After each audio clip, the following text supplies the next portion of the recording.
My God, men. Do you know what this means? This skitter's gonna be turned upside down, I tell you, upside down. If you get on his bad side, brother, you're done for. Now, it's only a matter of time before he finds out, and when he does, no matter where he is, get ready, gentlemen, because hell's a-coming. Hell's a-coming. Hell's a-coming. Hell's a-coming. Hell's a-coming.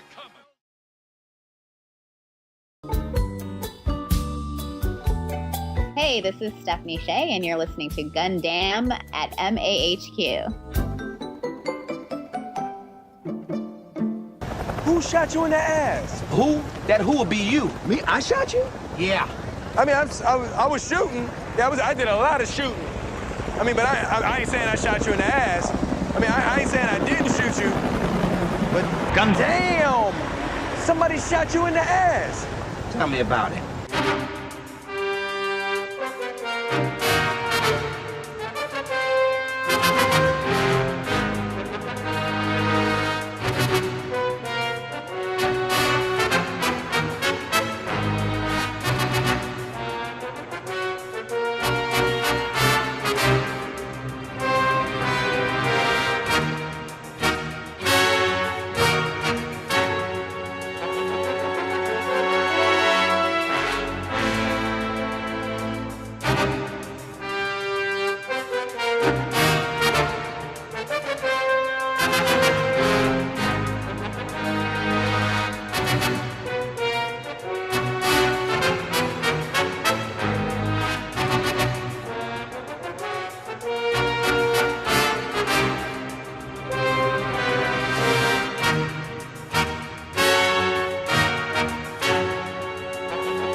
All right, everybody, welcome back to Gundam at MAHQ. This is one of your hosts, Neo, and joining me always is the Soul Bro and the Chris. Guys, say hello. Hey, man, you're listening to the show that jams harder than Smuckers. You unmuted, Soul Bro? Yes, I'm unmuted. Thank you. Okay. Mic check. I'm about to ask you every single time now. No, I can't trust you. I have a routine. Thank you. I have a flashing reminder on the screen now, so everything's good. I still don't trust you. All right, cool. Is it? I don't mind. I also, if my sound goes in and out, I need y'all to tell me too. I don't mind. Just let me know. So so if anything, if y'all want a flight check, I'm cool with that. Just let me know when I'm sounding like shit. That's cool. Yeah, but you have the post-it like that's in what is it? I have better where they than put it on is like don't touch or we die. I got better than a post-it. So glaring reminder. So maybe you need some tattoos like Memento, like yeah. so you can maybe yeah. one of these years. But at least I've solved that problem. So here we go. But okay. Welcome everybody. Chris, Yes. how's it going? You there? It's it's going. How's the going. banning going well? I mean, I've banned everybody in the YouTube chat as we've been speaking. Sweet. So. Sorry, have you Ed. done what? Have Especially that guy, Ed the Crimson. Oh shit! Fuck that guy. Out of here! I think you should sue Mark Zuckerberg because he said he was gonna he one of the things came out saying he was gonna take Facebook and he was gonna tell everybody to wipe out all their friends so they can make new ones. I mean, that's what you used to do. You would ban people, then unban them to ban them again, right? I mean, yeah, I mean, I did it first, so he's copying me. The originator. Bastard. Yeah, I demand payment. He's never had an original thought in his head, that guy. So. Not a single one. With that weird, like, pear-shaped head. But, all right. So, yes. And this is episode 312, and it's going to be different than the last couple episodes. No big ideas in this one. No big topics on this one. No guests. No guests. But, yeah, it's just kind of going back to the nuts and bolts of things. And we're gonna go into something that I don't know.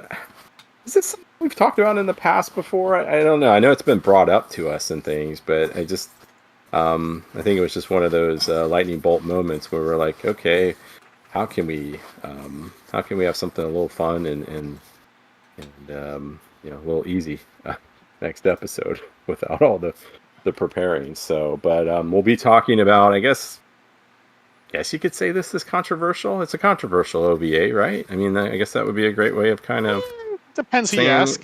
yeah, I mean, I guess it's I think it's more forgotten than controversial.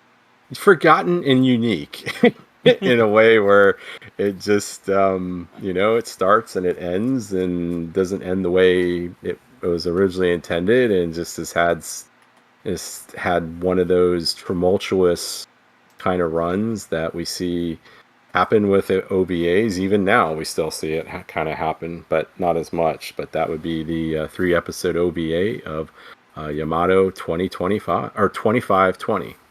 So, but guys, anything as I saunter over to the Larry King Memorial News Studio for some Neo's news? Yes, I do have some news. Okay. Y'all remember our friend Scott, aka the Foul Sorceress? Yeah, Oh absolutely. yeah.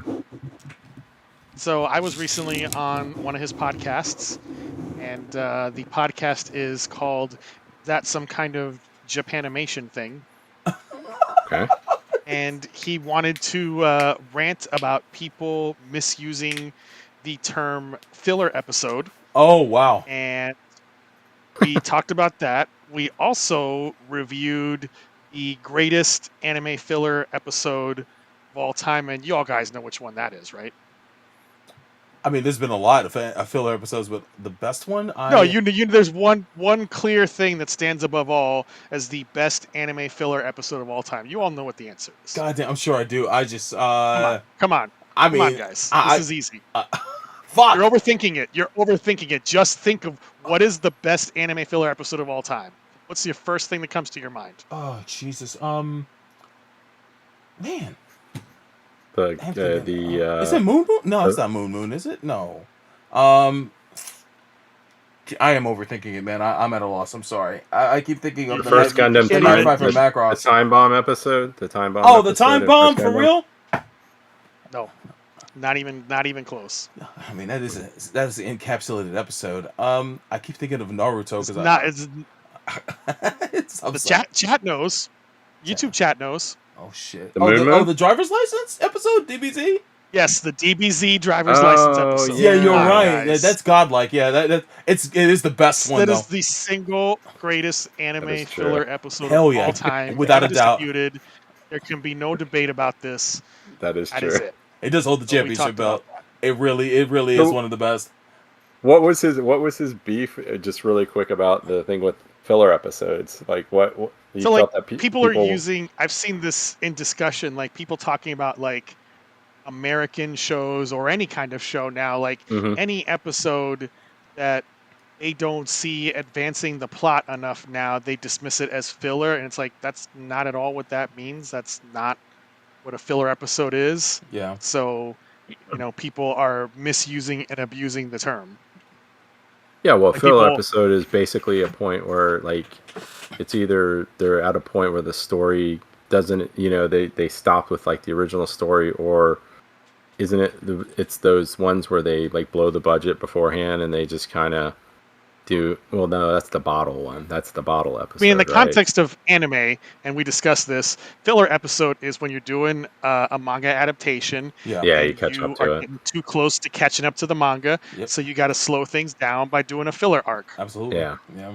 Something that Now just people are completely- talking about episodes of Severance being filler because they don't see it advancing the main plot. It's like, no, that's not what that means. You're using that word wrong. Stop doing that. I would imagine everything Yeah. in Severance is of note, whether you know it now or not. Yes, it is. Yeah, because Exactly. you Just don't know where the because in show's moment going. You don't understand. Yeah. Just because you in the moment don't understand significance doesn't mean it's related. And also, for fuck's sakes, like, not every single moment of every single show needs to be about advancing plot.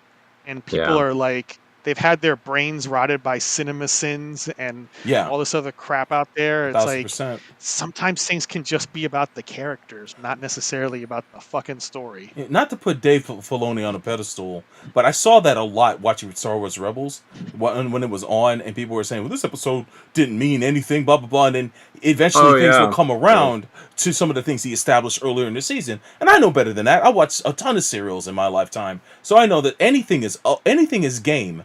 Every so often you have a bottle episode, sure. If you're watching an episodic series, you're gonna get those.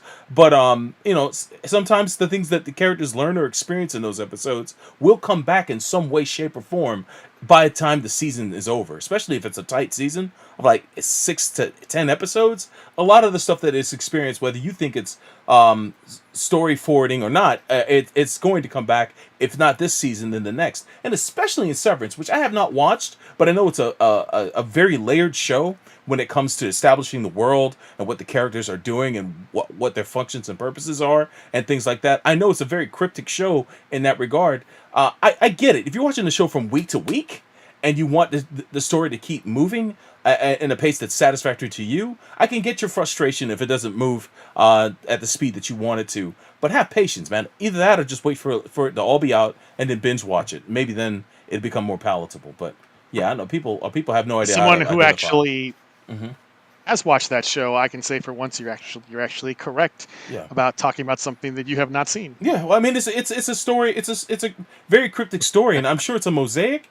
I'm not going to say it's compared to like Lost, but it seems to be like that type of show. Yeah, it all matters. I mean, I'm a guy who loves 20th Century Boys, which is structured almost in the same way. So if it's anything like that, then it's a show that's right up my alley, and I'll probably check it out in the downtime between the next 2 seasons. So who knows?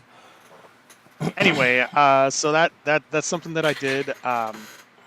If you are listening to us on the live stream, it's not out yet. It won't be for a couple of weeks, but go to your favorite podcatcher service and subscribe to is that some kind of Japanimation thing, so you can hear Scott and his co-host Justin talk about all sorts of topics, and then you can see my episode hit the feed when it comes out. Awesome. Actually, sounds like hopefully somebody doesn't steal this, but they probably will. It's probably a good future topic one day. Is maybe have a great Mecha filler episode, because there are some good ones. Yeah, I mean, I didn't think about that because people are getting all butthurt about filler episodes and misconstruing it. Oh my gosh. Yeah. Mm-hmm. I tried to watch Severance and I just couldn't get into it. I was watching it I kind of watched it from the beginning, like when it burst, and it was just, I know for myself, I probably need to watch that once it's got kind of a episode count, or maybe once it's done. But, yeah, I mean, I can see what both of you said on that is true from what I think I watched the first 2 episodes. So, yeah, filler episodes. Hey, come on, Chris. You say that people out there in fandom are using words and phrases incorrectly. What? I mean, how dare you? as Scott put it, some type of elitist. Somebody on the internet was wrong about something, so I have to do something about it. That's a great attitude to have. So, but okay. Anything else as we do some Neo's listener submitted news? Nope. I would say keep checking MAHQ for those weekly G-Quux reviews. Oh yeah. Yep. Seeing them there. Gotta get caught up in the G-Quux, and then Speaking of which, to get caught up on the woke Gundam. Yeah, man. And I got to get caught up on, like Solbro said, that I guess Andor's out now too. Yeah. I just didn't realize it's like between that, there's a couple of things that I'm doing, and then like it's slowly getting to that part of the sports season again. It's almost like it's almost like the magical months of October and November, when it's like, especially October, when you got like 4 different sports going at once. And like right now, it's the same thing. It's like, okay, football drafts tonight. We got basketball playoffs, hockey playoffs are going crazy. Formula 1, so it's all coming at you. It's all coming at me, yeah. And then I got to make sure my OPSEC is clear on a lot of things. Offset. So, Wow, listen to you. yeah. I did watch the first 2 episodes of G-Cucks. I have to watch this week's episode, but I'm loving what I'm getting so far. I can't wait to see the movie edition whenever that becomes available for us to see. But the first 2 episodes were solid stuff, man. I'm quite charmed by the show. It's fantastic. Yeah. So, but all right. Quick question: did we talk about Avengers Doomsday Cast the last time we talked about this the news? And I should have asked this before we began. I believe we did. Yeah, we did. I believe didn't we? Sobro mentioned the thing with the chairs. yeah, we talked about it. Yeah, that's right. So yeah, okay. So we're gonna start here with Yazi88, and he starts off with some. And we did ask Super Robot Wars Y though too, didn't we? No, that broke. That broke. Okay. No, that's That broke that's after. news. All right, there we go. That was God, in see, between it's been so last long week and since last we've done the episode of news. this. Yep. Yeah. So, but this comes from Yazi88, and looks like Super Robot Wars Y. And it was announced for the PS5, the Switch, the original Switch, and the PC. And it's going to launch in 2025 worldwide. So, Bandai Namco said that they were going to do that. It's a featured series. You guys ready for this? You ready for it? Go for it. This is what's known now. So there's more to come, that says at the bottom here. Combattler B, or Battler done by Todd Guinness. I'd like to offer I'd like to dedicate the town of Boston in the memory of Todd Guinness. Yes, indeed. Hey, Japanese. Yes. Hey, Japanese. Drake Luff. In some ways, he was evil, but I kind of liked him. So, Mobile Suit Fighter G Gundam. Oh yeah. And then Mobile Suit Gundam. Oh, the original woke Gundam, the Witch from Mercury Season 1. So it's going to be extra wokey. I know that much. Majestic Prince, Macross Delta, Passionate Walker version, Code Geass, Lelouch the Resurrection, and Getter Robo Arc. Well, just so you know, Yazi hit you with an updated article right here as well with more series involved in because they dropped the new trailer. So there you go. Okay, so let me see here. Where's that new trailer? It's updating from the newsroom located in Dumbfuckistan, Florida. Indeed. Yeah, sorry. You guys are a part of that. You're going to get so the game is announced with the following editions. There's a standard edition for $59. And then that's it, really. There's a standard edition. You get a copy of the game. Physical edition, early purchase bonus, digital edition pre-order bonus, 2 additional area missions to recruit Psybuster and Van Nex and Grand Van. So special starter pack bonus mission, the digital deluxe. Okay, this is what we like hearing. Digital deluxe. Damn, 120. What do we got here? Yep, it's 120. God damn. And that could change. I'm sure those pesky tariffs. I'm sure once China has charged those pesky tariffs, they'll put it back on us. Not really. It's not how tariffs work. But you get a copy of money. You're gonna be getting your video games for free. Yeah, exactly. It's so much money. Exactly. We're invoicing Xi Jinping now. You get a copy of the game, downloadable contents, number 1 and 2 set, the bonus mission pack, premium sound. You're not and going to run data through pack. every special feature on this, are Nah. you? Yeah, and then the collector's edition, you get a copy of the game, and we're gonna the series include Riding There we the go. Brave, Combattler V, Aura Button Dunbind, new story of Aura Battler Dunbind, heavy metal End Game, Hell yeah. Mobile Suit Zeta Gundam, Mobile Suit Gundam Char's Counterattack MMSV, Mobile Fighter G Gundam, Gundam Wing Endless Waltz, Mobile Suit Gundam Seed Destiny, Mobile Suit Gundam The Witch from Mercury Season 1, Mankaiser vs. Great Darkness General, Getter Robo, Majestic Prince, Macross Delta, both the other Macross Delta, Code Geass, Lelouch Rebellion / Emperor, Lelouch Resurrection, Godzilla Singular Point. Hell yeah! That came out of nowhere. And SSS Daisen. You get to play Jet Jaguar in this motherfucker. I saw the trailer. It was great.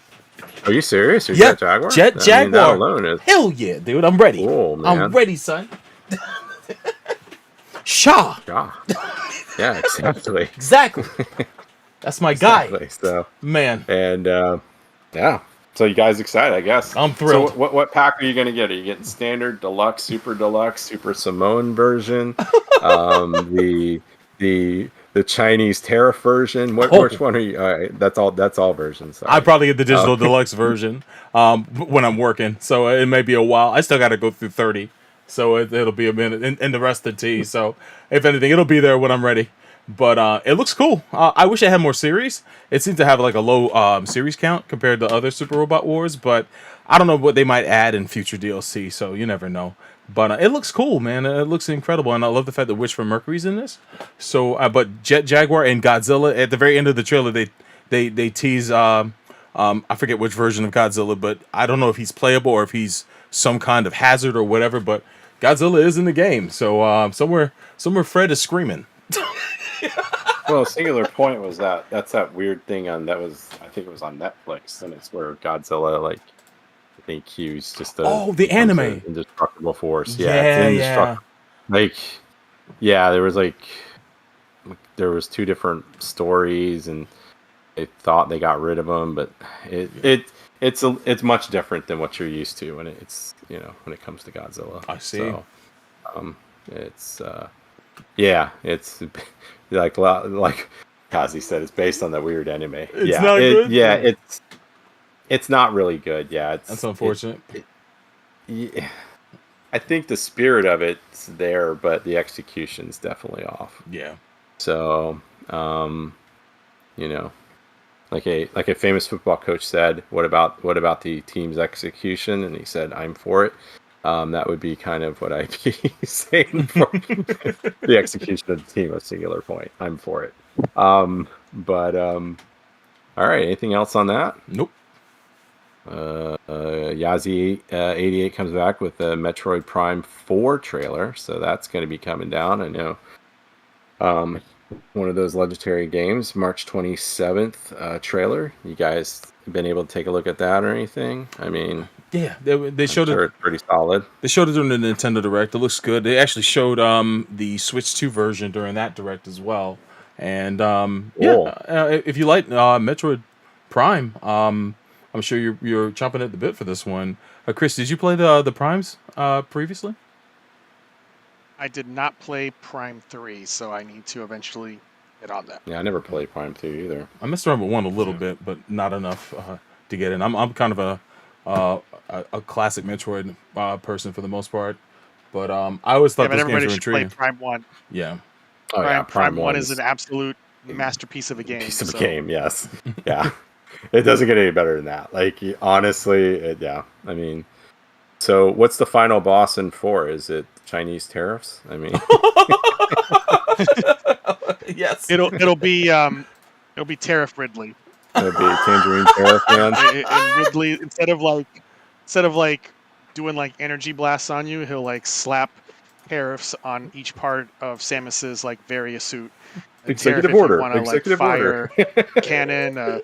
Tariff if you want to use the roll function, if you want to drop the bombs, like you just got to do a tariff for every single thing, and you got to pay him so you can use your attacks. He's undefeatable. Holding on other M and getting permission to use all your weapons and abilities. So that's the new feature. What's the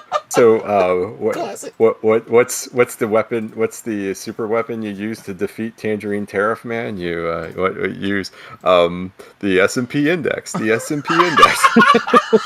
It's down.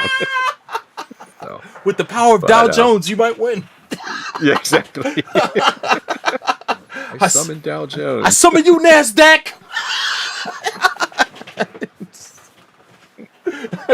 So. But all right, cool. Definitely some cool stuff there. Weird one coming from MCT Dread. Chat GPT Studio Ghibli AI art trend is an insult to life itself. Let's see. Oh, is this one of these weird art things they did? Let me see here.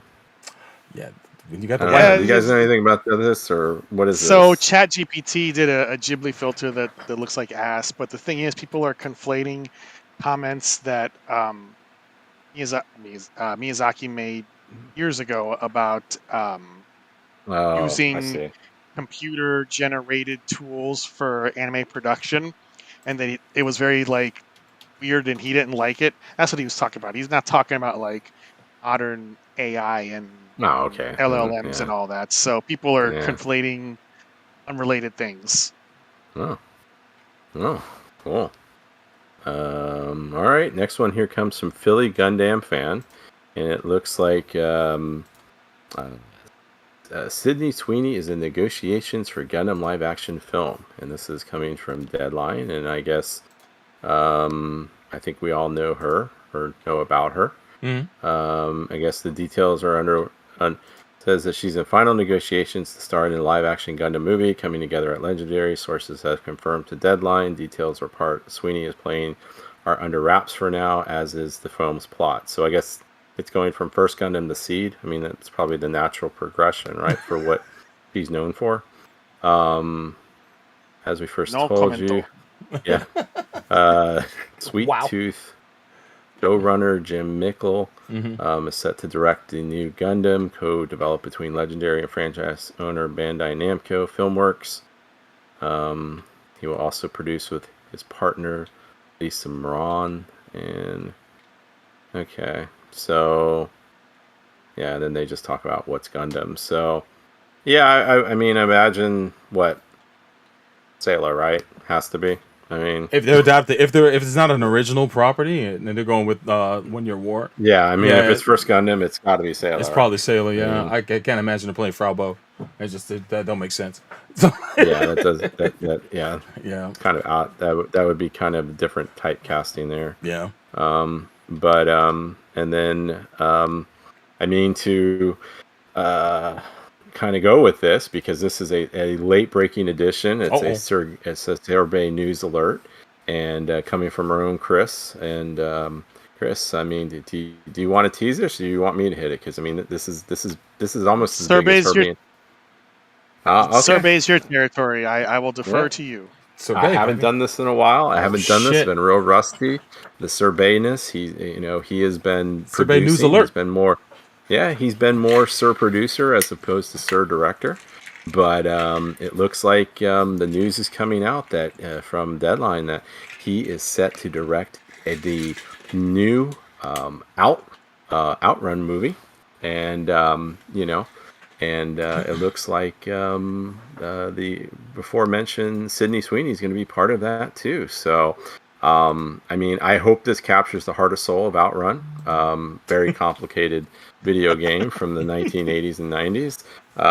It definitely was very plot deep. I mean, what was it again, Chris? It was just a guy and a girl in a fast car just driving through the city to one point to the other just to keep the timer going. I mean, that's pretty... if the soundtrack doesn't have some rendition of Magical Sound Shower, then there will be pitchforks. Exactly. Yeah.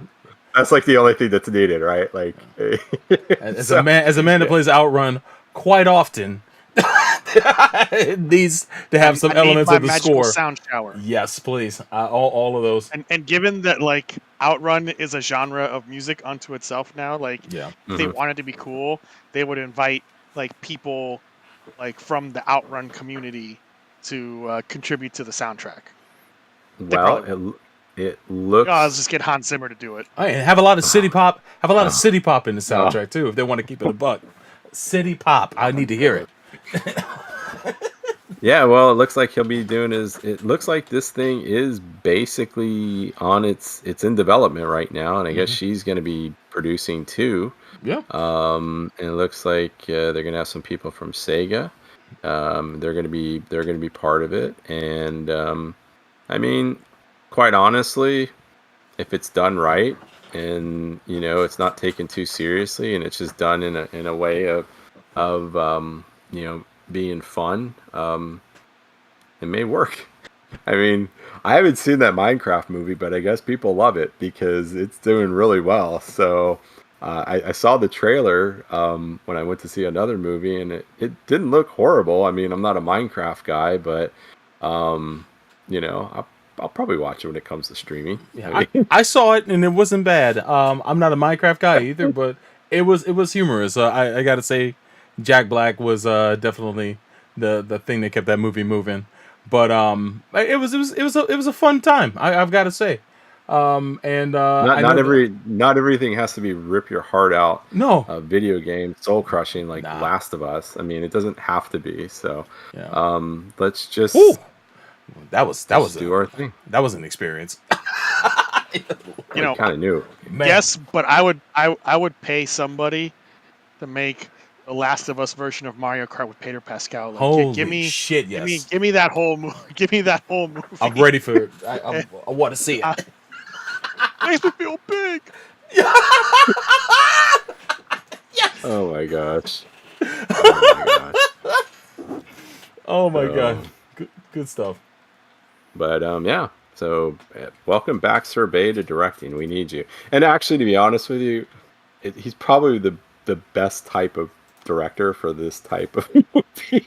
Yes, I'd say so. I can't wait to see the cars flip. Honestly. And explosions, and it's Outrun is an inherently dumb concept to do in a movie, so you need someone who knows how to make a dumb fucking movie. Exactly. Right. I mean, look at what he's done just in the Bad Boys stuff with the car chases. I mean, those movies, especially Bad Boys 2, the greatest action adventure movie of all time.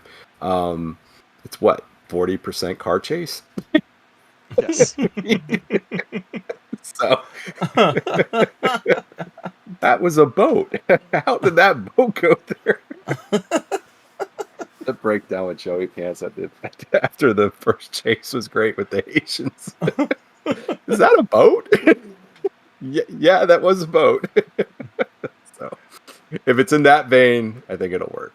But yeah. So next one here comes from MCD Dreados. Oh man, we got double pack of some sad news here. First one here comes from voice actress Yoko Kananami. Dies, known for her roles in Armor Trooper Botoms, God Mars, Transformers the Headmaster, Marmalade Boy, Topo Gijo. I mean, she was Bulma's mother in Dragon Ball Z. Yeah, man. Just kind of prolific thing. Died at age 67. So yeah, man. She was Kokona in Votoms, man. Damn. Yeah, Kokona and Votoms. Yep. That sucks, man. For those who don't remember, let me pull up Kokona's picture. There she is, man. Oh, we lost one. Props to her, man. I'm sad. It sucks to hear, but bless her for all the roles that she did perform throughout the years. I mean, she'll always be remembered for her performances, and I wish the best to her and her family, man. That's condolences for all of them, man. I'm sorry to hear this. And another death news, and that wow, yeah, we haven't done the news in a while. The death of Val Kilmer, one of the Batmen.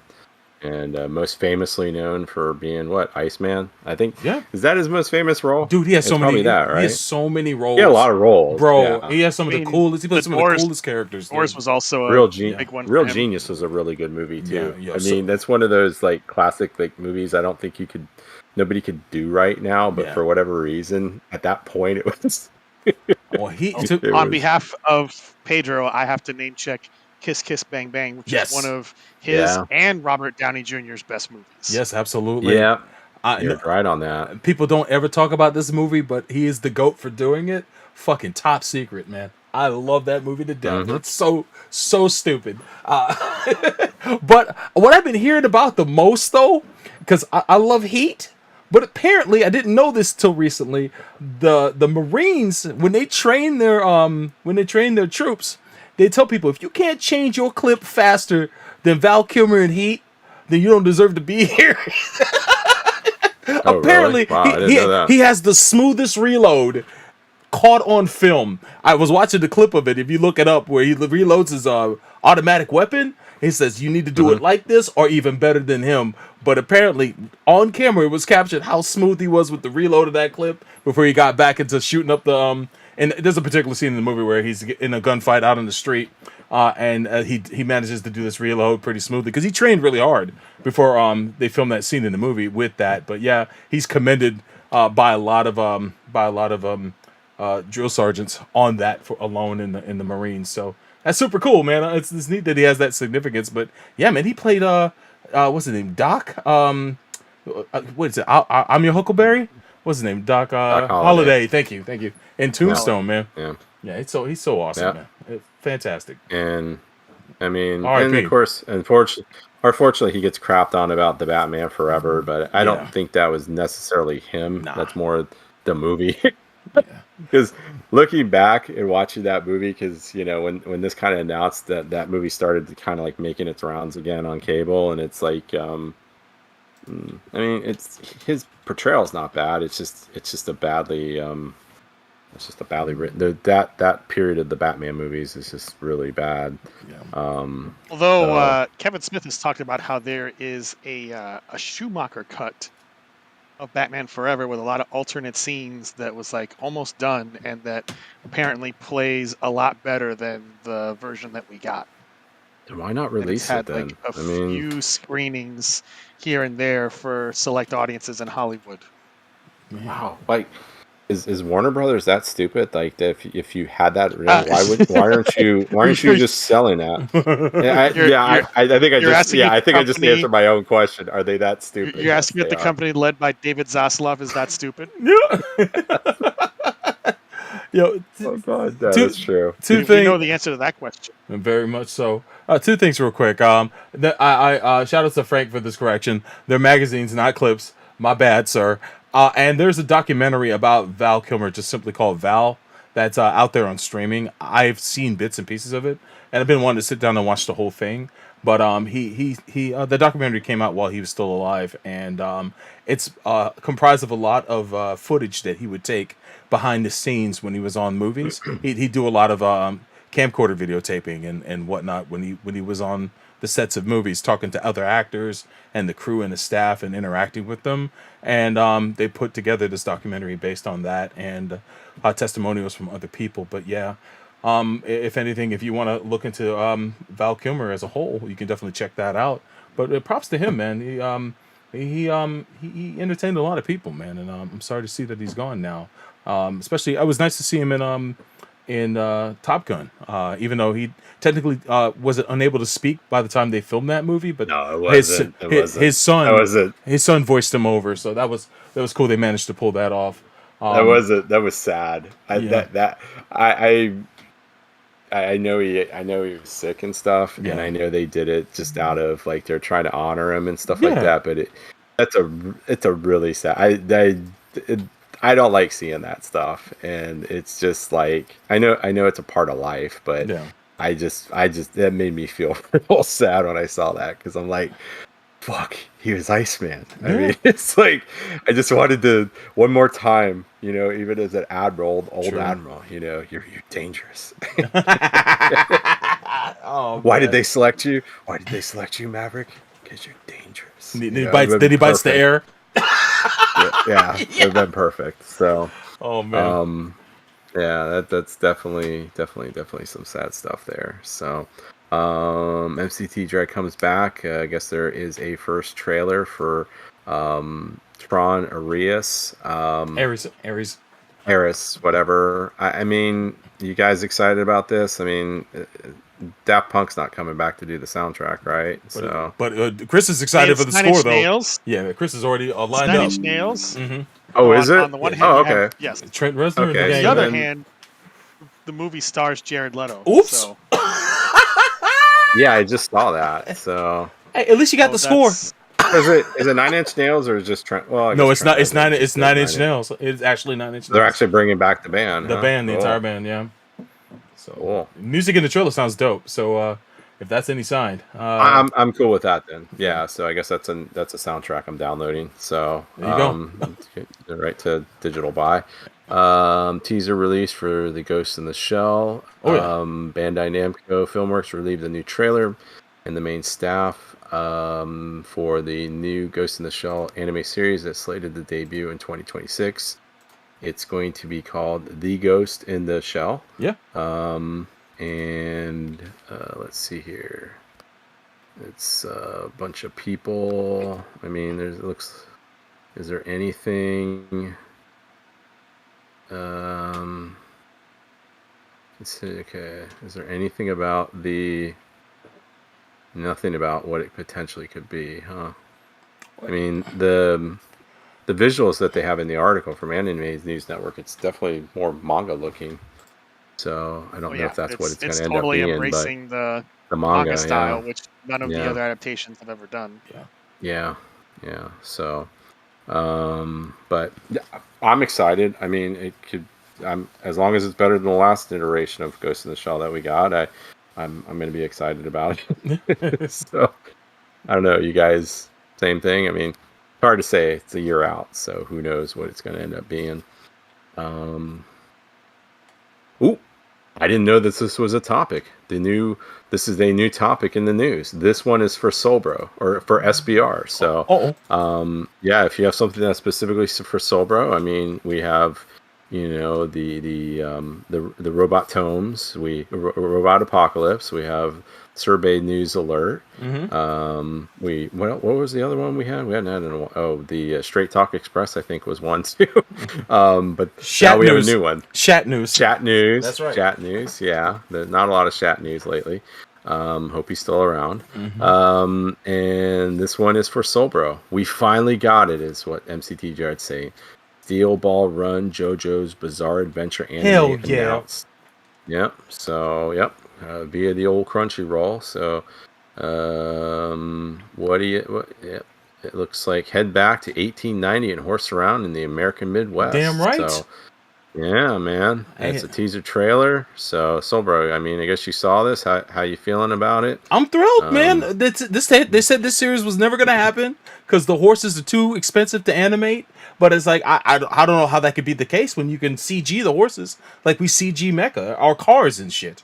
So they finally Would a horse be too expensive to animate? That doesn't make any sense. Apparently, according to some animators, and I've seen them say this on in interviews and stuff like that, to animate a horse takes quite a bit. Convincingly takes quite a bit. You have to study it and all that stuff. I don't know. Anyway, they finally made the announcement sounds like a crop of bullshit. It could be, as far as I know. I'm not an animator. I can't tell you. It But sounds like on the same level of we don't have women characters in our game because women are hard to animate. Fair. That's like that.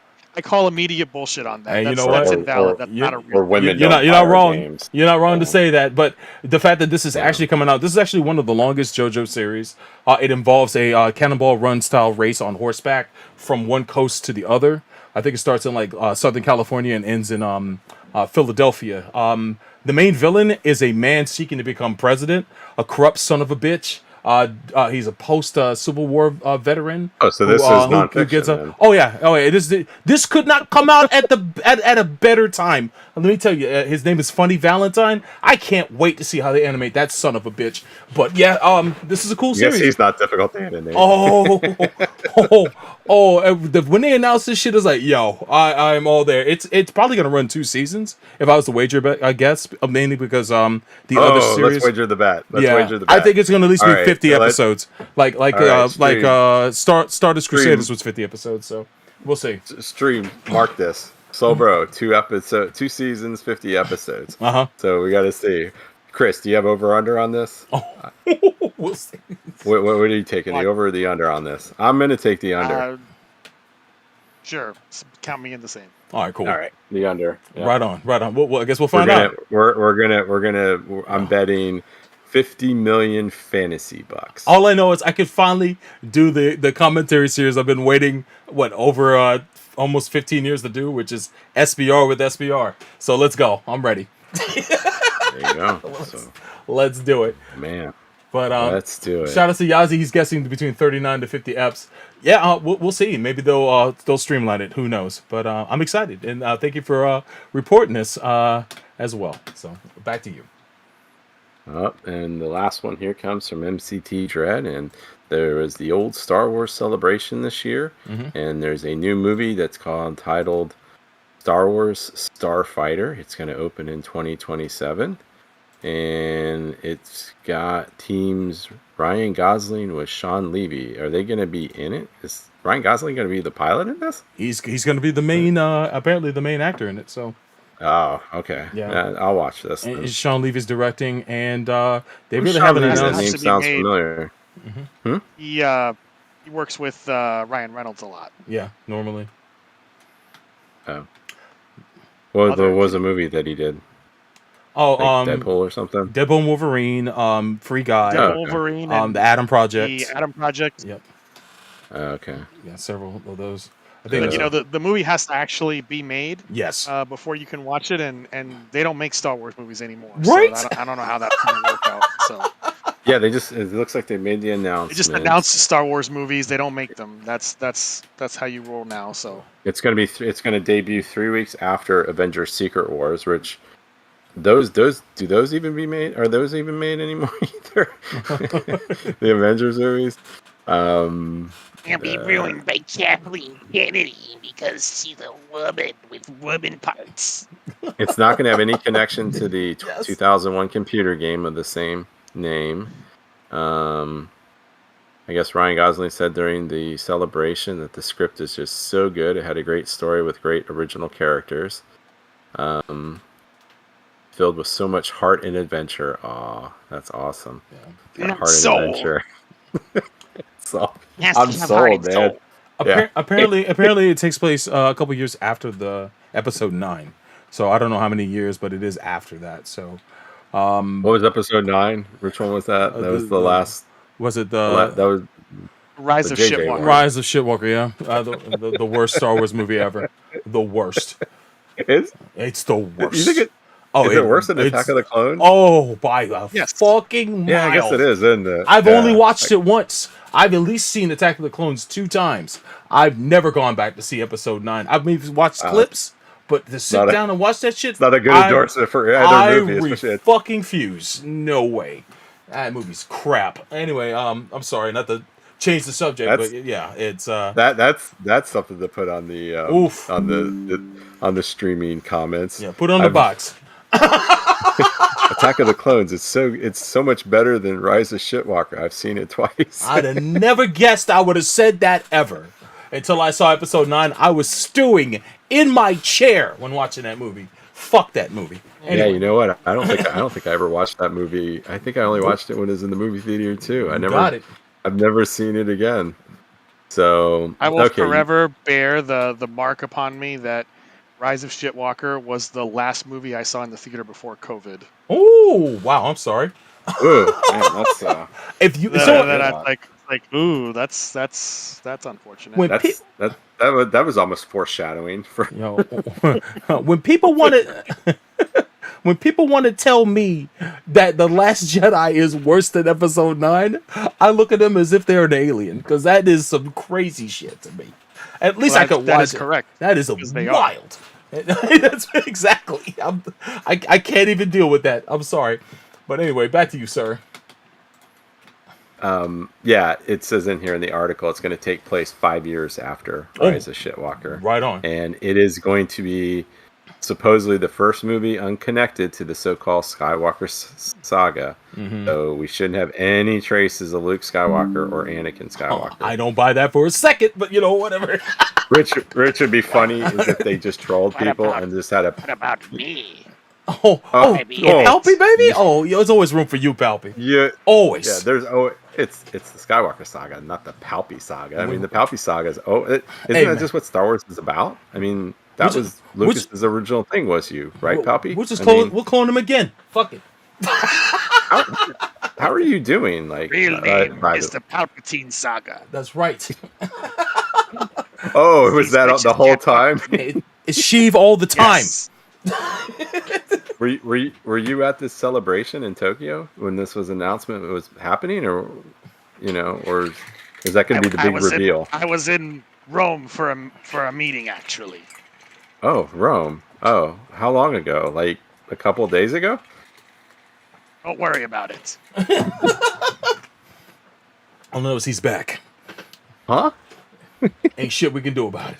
But Palpatine saga. I mean, So let me get this straight. You have more cloning machines and more secret armies waiting to do your bidding? I mean, how did you get all this funding? Alfie, was You it have to play Bitcoin? Fortnite to find out. Crypto. Palpy coin. Palpy. Oh, that would be the Palpy coin. Hey, you're kind of a con man. Why don't you have your own meme coin, Palpy? Sheep I mean, I dollars. think it'd be You can invest in it right now. Yes! Sith coin. Sith coin. Hell yeah. Hell yeah. All of my money. All 2 pennies. yeah. You know what? That sounds like a great thing. I mean, how solid is Sith coin? I mean, what do I expect it? Am I going to become a trillionaire? Don't know the power of the dark side of crypto.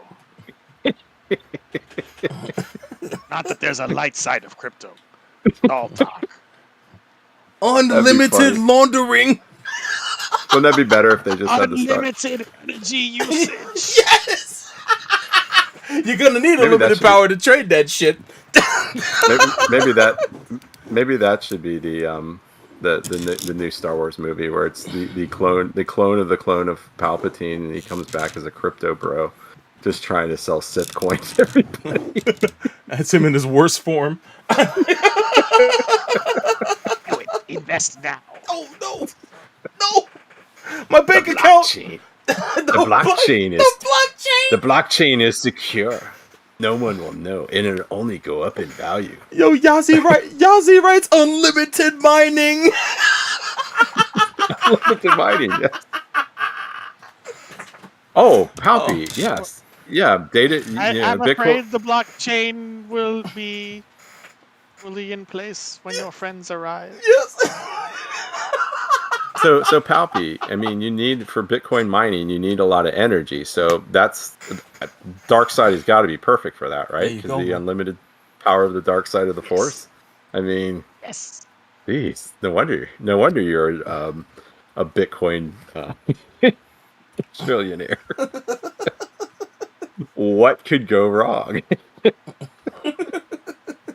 Yo, Ed writes, have you ever heard of the story of Darth GPT, the Wise? No, what was that? What was that dude? That's a story the SEC would tell you. No, they wouldn't. What was the? Have you ever? I will tell you this though. Be careful. You need to heed, you need to heed this warning from and I'll tell you the story of Darth FTX. What was that dude's name? Oh, Sam Bankman-Fried. Yeah. That must have been your Padawan. The tragic story of Darth Bankman-Fried. Oh my God. Oof. SEC will never tell you that you want to buy high and sell low. So is that the new Jedi? Is the pesky Jedi been replaced by the SEC? Only until they get doged. Oh, that's Order 66, right? That's Order 67. 67. Order 68 is a burger. Oh. And Order 69 is nice. And Order 70 is a burger with cheese and fries. Oh my God. Oh, that would be perfect though if they don't have him, but he shows up again. Oh my God, that'd be the best. Oh, I'd lose my mind. Actually, if they did this right, that'd be the best. Is if they just have him keep coming back and just like the more ridiculous in ways, just to piss off the Star Wars fans. Oh. The same idiots would be like, I'm never gonna see this again. Oh, new Star Wars, I'm there. So, but right. Well, yeah. I guess this is also something we probably have the order under on. What are you saying? Made or not made, Chris? Is this going to be? I'm thinking Disney Plus series with instead of Ryan Gosling, it'll probably be the low rent version of Ryan Gosling. The only part you see of Ryan Gosling is executive producer Ryan Gosling. Who's the low rent version of Ryan Gosling? Who is that low rent? That is a good question. I don't know. There's got to be one, right? Glenn Powell. No, I don't think he is. No, he's up and coming. Let me not shit Yeah, on him. he's. He's on his way up. So leave that alone. But I mean, I have no idea. Like who's the version of like the other Helmsworth brother, not the not Luke? Chris Helmsworth, but the other one. Yeah, the other one that's like he somewhat looks like him, but he's a much more terrible actor. Oh well. I'm trying to remember who's the youngest. I think it's Luke. And the one from Westworld. Oh, no, yeah. I can't remember his name, but I know who you're talking about. Yeah. I mean, it's that. There's got to be that version of Ryan Gosling, right? I mean, he's got to have that doppelganger somewhere. Yeah. Who knows? Who knows at all? But you're right. Well, thank you everybody for submitting your news articles, guys. Anything else before we get out of here and go into our first and only topic of the night? Nope. All right. Well, thank you everybody for submitting the news. If you ever have any news stories, always go to the Neos Listen to Submitted News articles thread in the Gundam section of the Mecha Talk forum. And now we're going to go into our topic of the night, which is going to be the 3-episode OVA of Yamato 2520. Chris, you want to give us a quick little synopsis of this? Quick is the apropos word because it's only 3 episodes. Maybe a little bit of the background. Kind of first we should get into the background because the background is kind of much more interesting. Bigger and beefier than the actual size of the OVA itself. So this is an OVA that was created by Yoshinobu Nishizaki, who is the co-creator of the original Yamato along with Leiji Matsumoto. And, the original Yamato, it hit in 1974 and, had a steady stream of projects, TV series, movies, and whatnot until the early 80s and then kind of dried up for a long time. And Nishizaki tried various times to get projects off the ground, and some of them didn't work. And then as far back as 1988, he started working on Yamato 2520, the idea being that it would be set 300 years in the future and would be totally unconnected to the original series, so newcomers could come in and experience it. And one of the more notable things about it is that he brought in Sid Mead to do all of the designs for spaceships and vehicles. And of course, yes, that's Sid Mead from Blade Runner and Tron and of course Turn A Gundam. Oh yeah. So, this is years before he worked on Turn A Gundam, but you can definitely see the DNA of his Yamato 2520 designs following through with the moon race in Turn A Gundam. Oh yeah. So, they worked on this for a long time, and the series did not finally begin until 1995. It had long gaps between the episodes, and only 3 episodes were released, with the last being in 1996. Now, ANN and English Wikipedia both say that the series stopped because of a lawsuit from Matsumoto. And although there was indeed a lawsuit that was resolved years later, with Nishizaki actually gaining control of the copyright of Yamato, the Japanese Wikipedia merely says that the series didn't sell well and his production company went bankrupt, and that was why it stopped. So I would kind of lean towards that more because Japanese Wikipedia is pretty well resourced about these sorts of things. Yeah. Yep. So, yeah, unfortunately, we only have the 3 episodes that were released. Kind of an international production in some respects, aside from Sid Mead. The soundtrack was done by David Matthews. No, not who you're thinking of. Oh, damn. Not the famous bus event. No, not the bus pooper Dave Matthews. This is a totally different Dave Matthews. And, that would be quite a special weapon in Yamato.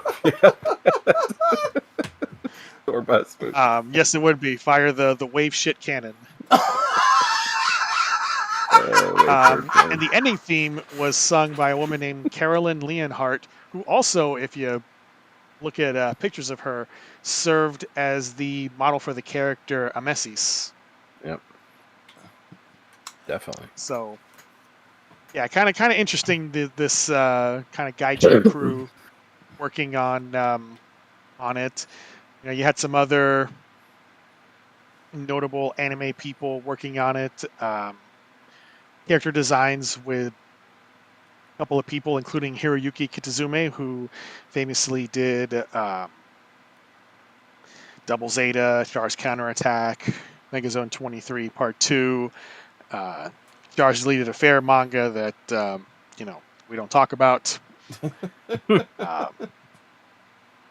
Also on the soundtrack, Kentaro Haneda, who worked on the original SDF Macross TV series. Nice. So, kind of an interesting crew. As far as the actual story itself, yes, it starts in 2520, but we get a lengthy expositional scene talking about the background of this series. So after the original Yamato series ended, we had some fascists on Earth who decided to leave and set up their own interstellar civilization with blackjack and hookers.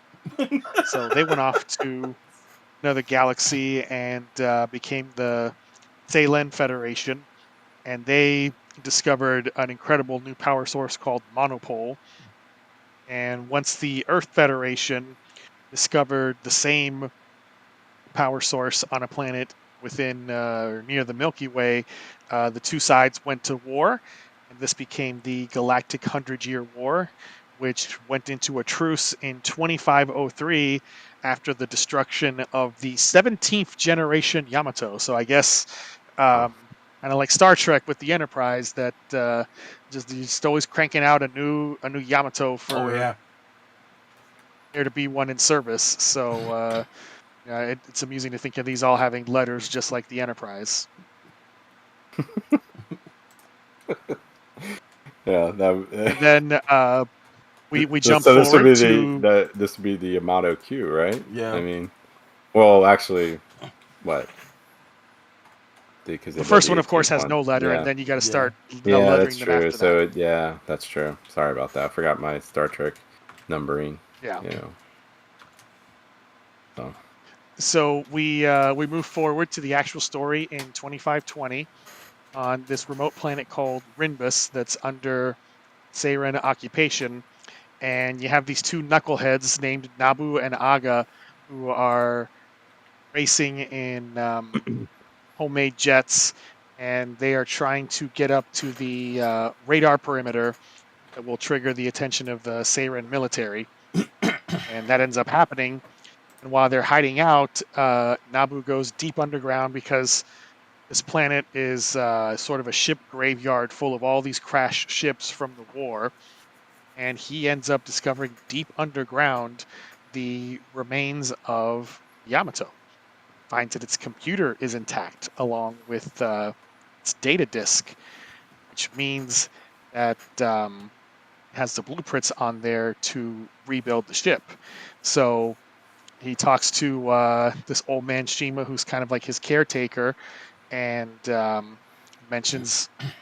talk about how the Seiren have a automated ship factory on the planet that hasn't been used since the truce, and that if they got the supplies and used the data disk, they could build themselves a new version of the Yamato and get off the planet.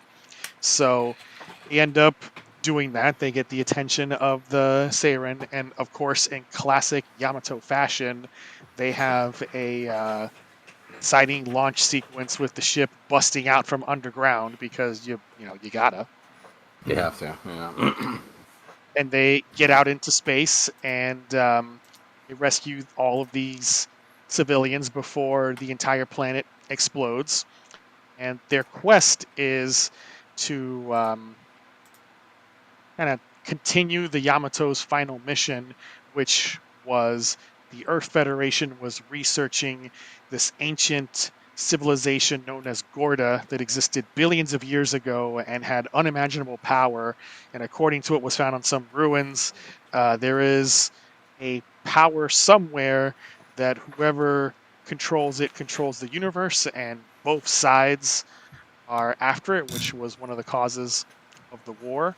And Yamato was on a mission to get this information.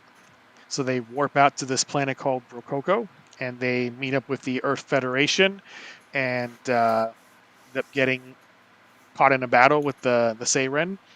And they go down to the planet. We learn some things, such as Nabu's friend Marcy being connected to the Gorda, and them having conversation with her and giving her the ability to access their technology. And this old man Shima reveals that secretly he was the captain of the previous Yamato, and that he's just kind of been hiding out, and he had a mustache so that nobody would know it was him. Yeah, that'll work. Yeah. He don't need the mustache anymore. And they managed to get coordinates of where they need to go to unlock this superpower, but then the information got leaked to the Seiren, and the Yamato got destroyed. Now they have the information, they have the ship. The Seiren show up again, start another big battle, and in a moment that was not unexpected, but still kind of to watch all of the innocent civilians get massacred. Literal seconds before their ship was going to warp to the safety of Earth. Yeah, right? Yeah. Oof. And then Yamato gets chased into the atmosphere of the planet. They go through the ruins and end up in a warp heading to the Reiko star system. And unfortunately, that is where the OVA ends. And kind of fittingly, the narrator ends the episode by saying nobody knew what would happen next. And that is, in fact, true, because nobody will ever know what happened next. Nobody. Man. So, Neo, back to you. All right. So, bro, some of your impressions, some of your highlights, lowlights, or about this. Well, watching this series, it finally breaks my virginity on anything Yamato period. I've unfortunately and sadly have not watched anything Space Battleship Yamato before, save for clips. And what are you talking about? We reviewed the live action movie. Oh, I'm a dummy. You're right. Eons ago. That was a long time ago. Yeah. Holy shit! I blanked on that. We did watch the movies, straight from America. But animated, I've never live watched. action movie. The live action movies we've watched. Movie, yeah. But anything animated, I've not seen until this. So I remembering back to the live Even action Star movies, Blazers? yeah, I've never. You didn't watch It that? didn't air where I was, and I have not watched. I've never run it back at all. But yeah, watching this, it was actually, it took me back to that time. You know, the mid '90s. I know it's a bit of a throwback to the '80s and the '70s with this style of story and whatnot. But I kind of like the hangout vibe of this series with all these wayward kids who get together to do just space chicken races. Finally have some kind of motivation to get off this planet when they come across these plans. And they start to put their cockamamie scheme into action. Nabu's a knucklehead, but he's a bit of a compelling lead, I think. He's funny, and he's a bit of a spitfire. And his rivalry with Aga was pretty cool. Aga was about to become an op until he found out there was no way he was going to be able to be inducted into the military because, they see, anybody who's not involved with with that military's fascist regime, unworthy of joining. So he quickly, changes his tune and decides to help his friends get their plans underway. So I like the collaboration vibe of the series and how they are managed to even build the Yamato by the near to the end of episode 2. Although I find it amazing that they weren't discovered until right before launch on getting that going through the process of building the ship. But just the variety in characters, how they're just a ragtag crew of civilians that come together to take the ship off. It's safe for Pops, aka Togoshima, who was undercover captain the entire time, but you kind of saw that coming anyway. But watching this, I really enjoyed the character designs and Sid Mead's designs of all the different vehicles and ships that were featured in the series. And the animation was fantastic. Like it's an OVA in the mid '90s, so you expect that, but I was quite blown away for production that didn't really get that far to have as good as animation as it did. But the setting was interesting, and the conflict that was going on with this regime trying to find the secrets of this alien race, and is a race. It's just like in every Yamato, there's a race to find what this alien species left behind, to get a hold of that for some important reason. In this case, apparently, if you find the secrets of their technology, you will control whatever it means, which is I'm assuming the universe in some way, shape, or form. But what they set up was compelling to me. I know it wasn't perfect. Some things they threw at us, like Marcy having a connection to the alien race and their the technology they left behind. But when she started bringing up that they may be able to transition into a parallel dimension or another dimension, which could be part of the thing that they're looking for. That was an interesting concept too. I would have loved to have seen this story go further. I know there's no chance of that, but I have a question for you guys. I know that you guys may have seen some of the other Yamato series. Anything that was slated for the future of this series, was it ever involved in some of the other Yamato series that have come along since? Some of the other ones that have years involved in their stories. No, because Nishizaki, he did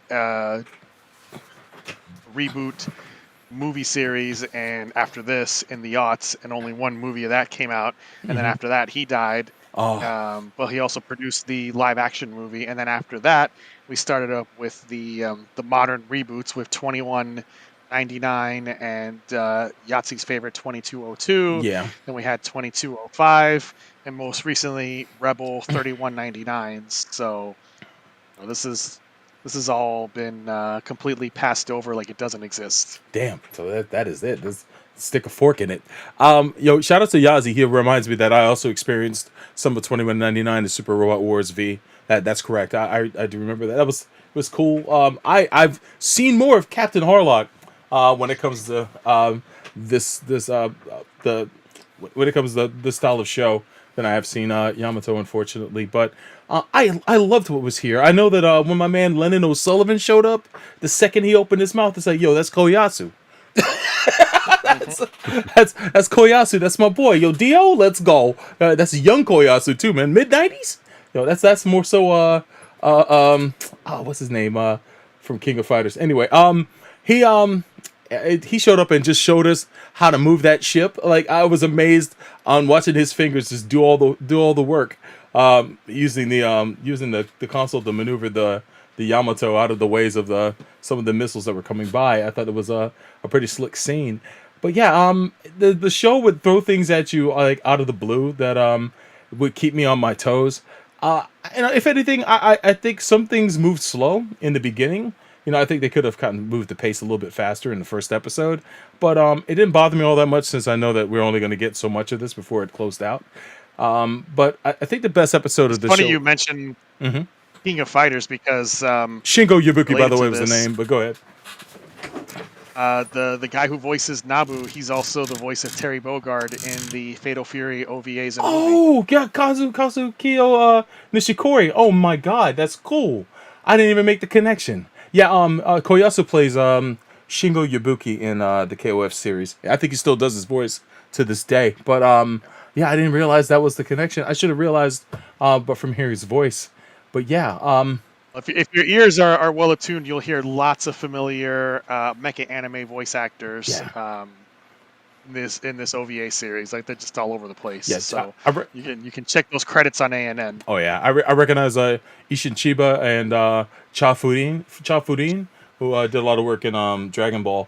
But yeah, Akira Kamiya as well. But Yeah, I think the best episode was episode 2 when they're putting the ship together and getting ready for launch, especially when they found the wave was it the wave energy ignition Wave to engine. connect the wave engine. There you go, to connect to the Monopoly engine, as I call it.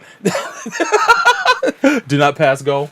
The monopole engine. But I thought it was a cool scene when they finally got that working. It took the ship losing its footing for that thing to kick on. But they got it started nonetheless, so that was a dope scene. But yeah, I had fun with this, man.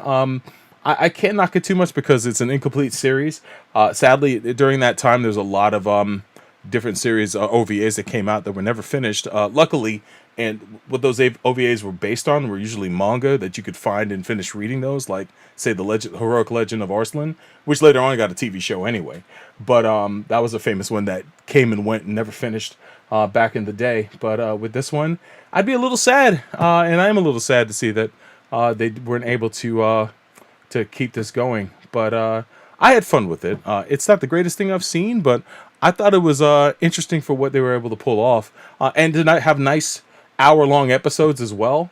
Is That's the kind of OVAs I like the most. The nice lengthy meaty ones, even if it's a short series, they kind of give us almost an hour a movie's length of an episode, which I always find to be nice. So yeah, I had a good time. I can't really knock it all this much, and it had a lot of promise, and I'm sorry that it didn't go any further. Back to you guys. Chris? Yeah, it's interesting because in Japan you can easily access pretty much any part of the Yamato franchise, except for this, because even over there it's never been re-released since it was put out on Laserdisc and then I think VHS back in the day. So, this thing has been memory hold like it never existed. Oh man. And it's a shame because what we got of these 3 episodes I think is actually interesting, and I love how it differs from mainline Yamato, because you look at like the original series and the remake 2199, your cast of characters like Kodai, Ogita, etc., they're all military. And these are just a bunch of ragtag weirdos and one old military man who decided to go gallivanting across the cosmos in a spaceship. So the vibes are very different, but it still feels like a Yamato series to me, because you've got, obviously the title ship, and you've got this like sweeping story of galactic implications and big wars. So I can see what they were going for, of trying to thread that needle between having something that is completely new and accessible to non-Yamato fans, but have enough like elements and sort of callbacks to the old that if you know. Yeah. I don't know if that was the smartest way to go, because obviously it was not successful and there were long gaps between the episodes and then it ended. So, maybe it would have been more successful to have something that hewed closer to the old aesthetic, the old characters. We'll never know. But, story has some interesting concepts. There's some things that unfortunately we don't get to fully explore because of the cancellation. So, Marcy's connection to the Gorda and what that could have meant. We learn that Abu's dad was Dr. Sakamoto, the foremost researcher of the Gorda civilization, and that he was researching all of this stuff before his demise, and baby Nabu and Marcy being rescued by Shima. So it would have been interesting to see him, learn about his dad's life work and demise and what that could have meant. There's a lot of possibilities, and sadly we'll never know. But what really got my attention more than anything was just watching all of Sid Mead's designs on screen, because They are so different. They are so atypical and, not weird, but just very different. If you've seen his design work in other movies, or you watch Turn A Gundam, you kind of know what you're looking at. Yeah. Very futuristic, very like rounded corners, very unorthodox designs. And, I'm just sitting there like fascinated by just watching his version of motorcycles and jeeps and fighter jets and, spacecraft and the Yamato itself. They're just really nice to look at. And it's like, man, what I would give for like a clean Blu-ray copy to be able to like experience this animation like in the best quality. But obviously don't think that's going to happen. But the design work is strong. It would not surprise me if he probably had a bunch of designs in mind, sketched up for future episodes that he would then recycle a few years later for Turn A, because the aesthetic between the Earth Federation and the Moon Race is so similar. Like I don't see why he wouldn't recycle them.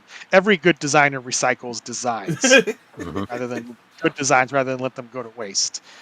And if you want to see some more of the work that he did, there is this excellent hardcover book that is on my shelf. I'm looking at it right now, called The Movie Art of Sid Mead, Visual Futurist. Nice. And this covers all of the movies that he worked on in his career, from Star Trek, the motion picture, all the way up to Blade Runner 2049. Now, this is a movie-based book, so Turn A is not included, but oddly, Yamato 2520 is. Oh, wow. They devoted an entire 8 pages to this entry. So, it's got some really nice renditions of the art that he created. You can see some online as well. Sobo put in the chat. You can also find on OurStarBlazers.com, run by noted Yamato expert Tim Eldred. Yes, that same Tim Eldred of Votome's fandom. And he talks about the production of this series, and also has some of this same art in low resolution. So check out either of those sources if you want to see more about the art of 2520. Yeah, I'd have to echo what you guys said too. It is interesting because it's definitely one of those what if. Like, I mean, if they're it should be like renamed like what if, like Yamato 2025 what if, because what could it have been? Yeah, especially the first episode or so. It you can tell at that time the concept was to go to the end, but as we start getting to like, you feel the pacing change a little bit in like towards the end of episode 2 and then definitely in episode 3. Yep. You can see this is the end. We're not getting anything else, and I mean, I could just imagine myself back at that time looking at episode 3, and it was pretty evident. You're like, wait, probably not going to get the rest of this stuff. And then when Chris had forwarded a article from Tim Eldred's Cosmo DNA site where he kind of talks about this, and there is, I think Tim talks about it in the article, where by like volume 3 they didn't have like any of the upcoming volume listed anymore. I think like volume 1 and 2 they had it, and then it's like volume 3 it wasn't there. So I think if you probably saw that, you kind of like, wait, that's a little strange. And then when you watched it, you're like, okay, this is definitely probably what's going to be happening here. And echoing the designs of the vehicles and the ships and all that. Yeah, I mean, not weird, but just different in a really just pleasing and just eye-catching way. I mean, you can't stop watching them. And you're right, Chris, if you had like a really cleaned up version, high definition version of this, it would be a treat to see. I was telling Solbro, before we started, gosh, and Chris, I don't think you were on yet when we were talking about this, but man, did those space battles remind you of the old space battles from Galactic Heroes? Like, Oh yeah, for sure. oh my God, Just it was big like giant fleets of ships, like giant just filling up the screen. fleets and, Beams. you know, the nameless fighter pilots getting into their fin, and you know, just all of a sudden you're just watching the squadron get slowly picked apart, and I mean, it just, you know, it's like, and Galactic Heroes was coming around this time too, right? I definitely think there was probably some type of It was in its later stages by the time this Yeah. was so you starting know, to come probably out. probably possibly some influence there, but yeah, I just saw that. I was Well, like, you oh know, my goodness. Nobuo Ishiguro, who of course directed Galactic Heroes, he worked on all of the old Yamato titles. So Yeah, that's true. there you So, go. but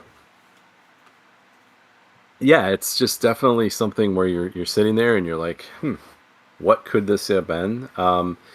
It's not terrible, but it's just unfulfilling because you just see it, and you know, it definitely some good concepts, and you know, like I said, I think the best way of if they ever bring it out, which they probably never will, you know, you might just want to call it "What If Yamato," because it's like, what could it be? So, I feel but like if the company hadn't gone bankrupt, even just a fourth 1 hour episode could have might have given done this something. a hasty conclusion. Yeah. Yeah, it almost feels like that probably would. Yeah, you're right. Even if it was a little more extended, more than an hour, just maybe like an hour, 10 minutes or something, you probably could have. You probably could have done something because you weren't that vested in the story, and there weren't too many like other like angles coming out of there. So, yeah, but They could have gotten to their destination, you know, mhm. face off with the Seiren, unlock whatever the secret is of the Gorda, and then boom, you're done. Yeah, you can do that in an hour. I think you could definitely do that in an hour. So, and maybe have like one big space battle again, you know, just to Yeah. just to do it there. But yeah, definitely you know, definitely I would say a watch for any fan. You know, just it's just different, and you know, how often do we see things like this where they just kind of are completely left unfinished? Oh man.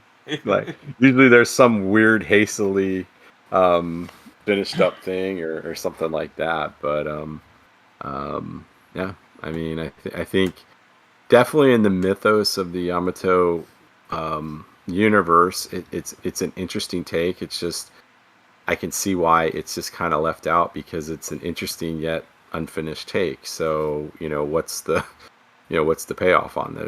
There's really nothing there. So it's probably better just to like it doesn't exist. I mean, what's the foul on this one? So, Yeah, but if you go in to watch it, you need to be aware that it's not going to have any right, conclusion, and feel like it's a curiosity if you're a Yamato fan. yeah, yeah, I definitely. can't recommend it as its own thing to No, consume. It's just like, hey, here's a potential different direction it could have gone in the 90s compared to where it's gone since. So again, a curiosity. Yeah. and you know, the end of the last episode, it definitely felt like there was supposed to be episode or volume 4, but yeah, it just. But at least it was edited away where it's like, okay, never got volume 4, but you know, it's not that annoying. So, but yeah. Anything else? Yeah. Before we go into ratings, go ahead. Yeah, I just wanted to give another nod to Sid Mead in general. He worked on this, of course, in Turn A Gundam, as Chris had mentioned. Do you guys think he might be one of the most just influential visual designers that's ever been? Because I know that anime in general Absolutely. and video games have taken a lot from him when it comes to cyberpunk as a genre. Because with Blade Runner, he created the style and look of cyberpunk. Created the entire visual language of cyberpunk. Yep. That is still being slavishly adhered to, Dude. now in things like Cyberpunk 2077 Yes. and any number of cyberpunk inspired anime and games and whatever. Like his influence is still there, and of course, Yeah. things like Tron as well. Yeah. Like he just did so much, and his work covered such a gamut of things because we know him from these movies and from anime, but like for decades before that, he was one of these like conceptual illustrators for like car companies and airlines and everything back when they needed illustrations for like concept cars and concept vehicles, and like you can just pour through so many examples of designs of his industrial work for like these car and airplane companies and other organizations, all these other businesses, and it's just incredible, like the visions that he had and the way that he perceived the future to be. And he is quite possibly the most influential visual designer ever because, look at the entire anime genre of cyberpunk. Yes.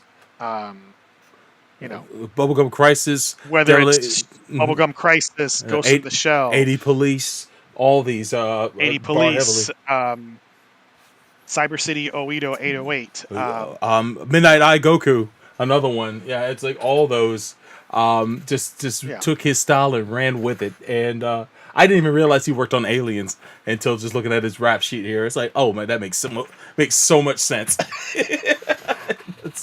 I mean, he just was on so many things. He was so prolific and so talented. So, when all of these idiot Gundam fans were complaining when Turner was on the air of like, oh, who's this stupid foreigner, Sid Mead, who made this ugly mustache Gundam? And it's like, you ungrateful shits. Right? Do not realize that you are in the presence of a master. Oh my God. You shut your dirty mouth. Yeah, man. I'm glad he had the chance to actually work on at least 2 animes before he left us, man. And that Eternity Gundam has so many iconic designs for the mobile suits in that show, especially I love the Eternity Gundam personally. I think it's very eccentric, but it's also, you can look at its silhouette and tell which one it is right off the bat. It's so unique looking. He really did an incredible job with it. I know it's not the Gundam that we first think of when we think of what a Gundam would be in our minds, but because it stands out so much in that show, it makes an impression on you when you see it in animation, when you see it in action. It's to me such a cool and unique design. I'm glad he got to be a part of that franchise before he passed. Well, it's funny you mentioned that because Turn was actually not his first Gundam exposure. Oh, what did he work on before that? In the early 80s, when Hollywood was attempting to do a live-action adaptation of Gundam, he was commissioned to do some concept art of like the space colony and the world. Wow. And obviously that project never got off the ground. There is a script, there is production art. You can go find all of that on Zimmerit.moe. Nice. There's some articles about it there that Sean did.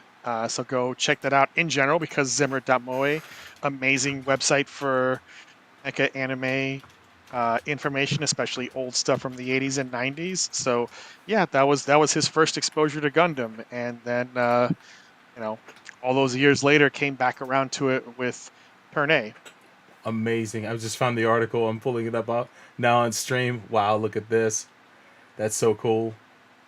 Yeah, if you look online, just his stuff in cars alone, I mean, he only worked at like Ford Motor Company for like 2 years, but he's like his designs, especially with cars that look like wedges, and other ones that kind of that he's claimed to like inspire, like the Lamborghini Countach and like the Lancia Stratus, those wedge-looking cars, and I mean, yeah, he just was beyond talented. I mean, and beyond visionary. I mean, some of these things are just, you look at them, it's like, why didn't you do that? There was one site that's showing some of the motorcycles he did, basically the Tron Racer. I mean, he's, you know, it's in some of the other things like that. So it's just, um, you know, Which is yeah. why I this mean, series getting him was such a huge deal Certainly was. when you yeah, understand the context of his work. yeah. There's something called the Sentinel 280. If you look at the Sentinel 280, it's his most influential design. And if that doesn't look like a lot of cars today on the road, then you know it's just uh, you know it's amazing. And he did other things like he designed like the intercontinental hotels, and I mean did a lot of stuff. So I mean it's just not the fact of him just doing stuff for like anime or movies. He did practical, you know, things that ended up being like practical things. And yeah, I He did mean, anything and everything, even down to just like minor props for movies. In the book, Movie Art of Sid Mead, there's like a handful of pages about Mission Impossible 3 Yeah, because he designed the portable mask machine. that's right. Man, that's so. one You of know, he these just sometimes sites he would design small props, and even in Yamato 2520, like small little like pieces of technology or some of the Earth Federation uniforms, like just the style of clothing, even that looks similar to what you would later see with the moon race. So it's like he envisioned literal entire worlds, not just like particular cars or robots or ships. Like he created an entire landscape and everything in it. So he helped design the tail lights of the 1963 Ford Falcon. Like, and that Man, started like craze with that type of styling. And I mean, um, it says here too that he did some work for Disney. Did he do some? Did he do what did he do? Epcot or something? Did he help with that? Because Space Mountain, maybe. Well, Tron. that Oh yeah, Tron, well of course. Tron. Yeah, okay. Absolutely. Yeah. Yeah, So, Tron.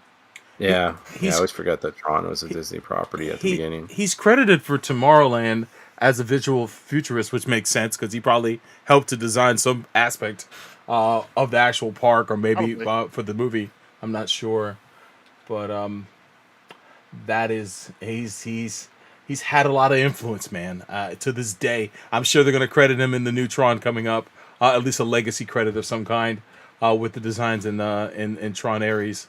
So he's still. There's a Blade Runner series that's being made for Amazon, and I'm sure that will have his influence. You know, there was a anime series a couple of years ago, Black Lotus, Yeah, and that had all of his designs on display. So, you know, we're gonna be soaking up the influence of Sid Mead for many decades, because he was just that good Yeah, and he that was. impactful. I remember going to see Elysium in the theaters, and I was inspired by well, not inspired, but I was awed by the design of the space colony that's in that movie. It's pretty fantastic stuff. I'm not sure if he did the design on that, if he was like the head lead designer in that film, but there are a lot of interesting vehicles and whatnot that are featured in that movie as well. If anyone has seen it, it's a pretty cool movie. I think it's actually might be my favorite Neil Blomkamp film out of the ones he's done. So, but pretty cool, man. I Pretty mean, cool. you look at some of these things that he created back in the 1960s and 70s, and there's like with the cars, especially, there's so much more futuristic than even the stuff we have now. I mean, you look at some of the vehicles that are out there now, and you're like, wow, those are just, you know, those are so cool looking. But I was looking at the Sentinel they 280. That's scale it's a cool looking car. It's pretty cool, right? Yeah. Yeah, I mean, and that design, that kind of wedge design, is kind of everywhere, especially in high performance cars. Yeah. So, but yeah, it's definitely, you know, not, I guess not to get off the topic on this, but yeah, definitely a big thing to get him on something like this, and you know, I was just glad he didn't do the Sucks 9000 from RoboCop. Thank goodness. You can keep my that shit. But all right, anything else before we go to ratings? I guess it's kind of weird to do ratings on a unfinished show, Right? but I guess Long enough guess- to qualify if it's part MAHQ. yeah, I guess so. It's, Yeah, it's I mean, 3 hours of content. Like that's 3 hours of more than content. Yeah, enough that's to. true. to qualify for being reviewed. They did it. Yeah, did the bare minimum. So he's able to qualify for ratings. So, Solbro, what would you give Yamato 2520? Oh man, I'm gonna have to give it 3.5 Robo Dogs out of 5. Oh yeah, Yo, Yamato the dog. Yeah. Yamato the dog. Call him Alex Murphy. The random Robo Dog. Yeah, out of nowhere. Yeah. Who was feeding him? Who was keeping him? I don't understand. We had a don't worry dog about like it. this. Yeah, just don't think about it. Don't worry about it. Don't worry about it. Yeah. Like clearly he's got a little visor Right? and he's got a little uniform and armor, so it's fine. He's Like been- he knows Makes what he's sense. He's just been out here Well, living. And the captain allowed it Right? because everybody was complaining, like, why is this dog on here? And he's like, I like him. I allow it. So it's like, there you go. I mean, so big props to the captain. He's a dog lover. Nabu, don't ask questions, Nabu. Don't do it. Exactly. Yeah, he's the captain. I mean, come on. He knows what's up. Sometimes you need a robo dog in battle. Yo, Pop. You just don't. Captain Pops know. knows best. And then, of course, he puts up his little visor, and that was the cute moment. That was the best. Oh, how sweet. Adorbs. It's just a visor. It's not integrated into him. He's still got his cute puppy face. Give that Aw. guy a cyber milk bone, please. But yeah, Exactly. 3.5. That's what I give it. Good stuff. 3.5. So, Chris? judging it on what we got and just on those merits, I would give it 3.5 thirsty fascists out of 5. So Oh, thirsty. yeah. Oh, Thirsty. That young lady was mad too when she got shown the door. And I guess I'll complete the cycle. I'll give it 3.5 grand glorious space battles out of 5 because I wanted more of those. Man, It took me back. I'm like, you know what? Maybe I should go back to Galactic Heroes. there you go. Oh, I just always loved that. The only thing that would have made this show better is if they just, had their names underneath every time they showed Right. up. Still, I will still say the greatest. I mean, there's so many great things about Galactic Heroes, but that is still probably. I'm surprised it's never really been copied since because that was just epic. Even for live action TV, I think it would make sense. Honestly, I think it would make sense. Oh my gosh. Imagine if you had that during Game of Thrones. Yes. I mean, it would have helped you immensely. It's like, wait, who the fuck was this guy? Oh yeah, he was back in season 2. So, and especially when they changed actors. Yes. So, but yeah. So I guess a quirky rating for a quirky kind of unrealized show. So, but all right. Anything else before Chris? Do you have any MHQ news before we tell the people how to reach us and get on out of here? No, I'll get Solbro to tell people where to go. Cool. All right. Well, guys, thanks for tuning in to yet again another episode of Gundam at MAHQ. Make sure you take your ass over to mahq.net. That's right. That's the Mecha Anime headquarters, man. Celebrating its 25th year. If you have not been, please head on over there and hit that favorites button. If you want to support the site, you can definitely go scroll down on the main page and you'll find the link to the Ko-fi, where you can make a one-time donation or subscribe monthly to help support the site, man. Any support would be very appreciated, and thank you guys for visiting the site and supporting it in the way that you do, man. Also, you can find us over on Facebook. No tariffs charged. No tariffs charged, baby. None. But No tariffs charged. you can find us on youtube.com/MAHQDOTNET. That's the new URL for our YouTube. You can also find us on Facebook under the groups under the same URL, MAHQDOTNET. Also on Blue Sky as well, to search for us that way. Gundam has its own Blue Sky too, under Gundam, so you can follow us on both feeds as well. Shout out to Frank Lawson at Long Live MAHQ, of course. Also, Thank you for supporting us on venues, but also I do afternoon streams also over on Fighters Ready. Some of you guys are watching over on twitch.tv/Fighters Ready. I have a radio show or whatever you want to call it called WSBR. If you guys go to the Twitch page, you can go there and watch me do commentary on all sorts of news and video and all that stuff. But yeah, over on Fighters Ready, go over there, hit the follow button. If you want to support us there, you can use your Amazon Prime to subscribe to the channel, and that'll definitely help me out while I'm in between jobs. That would definitely help. So I appreciate you guys for supporting us there and all of the places. But yeah, man, thank you very much, and I'm gonna throw it back to you, Neo. All right. Well, thank you everybody for joining us for episode 312 of Gundam at MAHQ. We did.